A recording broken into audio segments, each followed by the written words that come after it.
এই যে বলছিলাম দর্শকদেরকে যে সামনেই ইয়ামিন হক ববি সবকিছু তছনছ করার প্ল্যান করছে। ঘটনাটা কি? সত্যি না মিথ্যা? কাইন্ড অফ সত্যি। আমি আচ্ছা। একটা ফিল্ম করছি হুম, তছনছ, বদিউল আলম খোকন ভাইয়ের। হুম। তো সেখানে আমি তছনছ করছি। আচ্ছা। সত্যি। ওকে, একটু চরিত্রটা নিয়ে শুনি যে কি রূপে বিজলি এবার আমাদের সামনে আসবে? এখানে আমার ডাবল রোল, ২ ওকে। টা ক্যারেক্টার প্লে হুম, করছি। একটা মেয়ে খুব শান্ত ভদ্র, আচ্ছা। খুব গড়ে তোলার হুম। মানসিকতা রাখে। আরেকজন তছনছ করে ফেলে। আচ্ছা, তার মানে নিজেকে প্রমাণ করার জায়গা আছে। এরকম চরিত্র দেখেই আপনি আসলে চলচ্চিত্রটা বাছাই করেছেন। আছে, হ্যাঁ, অবশ্যই আছে। যেহেতু দুটো শেড আছে। ওকে। একটু শুটিং এর গল্প শুনি। শুটিং কেমন চলছে বা কি? এখন আমি শুটিং থেকে দৌড়ে আসছি। তছনছের শুটিং সেট তছনছ থেকেই? থেকে। আচ্ছা। আর প্রচন্ড জ্যাম ছিল। That's why late. আজকে ফুল ডে শুট হুম। ছিল। এটার পরেও শুট আছে। সো তছনছ অনগোইং। ওকে, তছনছ প্রেক্ষাগৃহে কবে আসতে যাচ্ছে?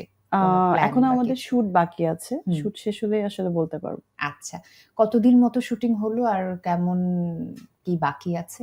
উম 50% কাজ হয়ে গেছে। আচ্ছা। 50% আছে। সবাই তো অপেক্ষায় ছিল যে কবে আবার বড় পর্দায় আমরা ববিকে দেখতে পাবো। সো তছনছকে বেছে নেওয়া কেন? আ আমি আ খোকন ভাইয়ের সঙ্গে আগেও ২ টো কাজ করেছি, বড়, বড় কাজ। সাকিব, আমি।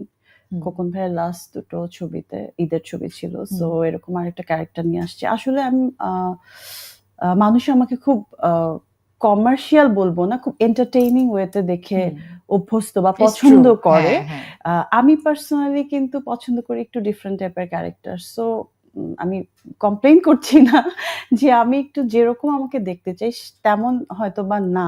বাট অডিয়েন্স আমাকে যেমন পছন্দ করে দেখতে, হুম, আ সেটা এন্টারটেইনিং ওয়েতে হোক, একটা নারী চরিত্র যখন একটা শক্ত অবস্থানে থেকে হুম, সেটা খুব লাইট ওয়েতেও কিছু মেসেজ দিতে পারে, আবার খুব হ্যাঁ, হার্ড ওয়েতেও বা খুব সিরিয়াস ভাবেও কিছু দিতে পারে। হুম, সো আমি এইটা খেয়াল করি অলওয়েজ যে আমার জায়গা থেকে, আমার যতটুকু জায়গা আছে সে জায়গা থেকে আম অডিয়েন্স যখন আমাকে দেখবে, হুম, সবাই যখন দেখবে, স্পেশালি আমি যেহেতু একটু একটা নারী, একজন নারী হিসেবে আমি এটা চিন্তা করি যে আমাকে দেখে আরেকজন নারী যেন ভাবে যে না আমি ভেঙে পড়ার মতো কেউ যদি থাকে বা নেগেটিভ কেউ যদি হুম। ভাবে, আমাকে দেখে যেন একটু হলেও চেঞ্জ হয়ে যায়।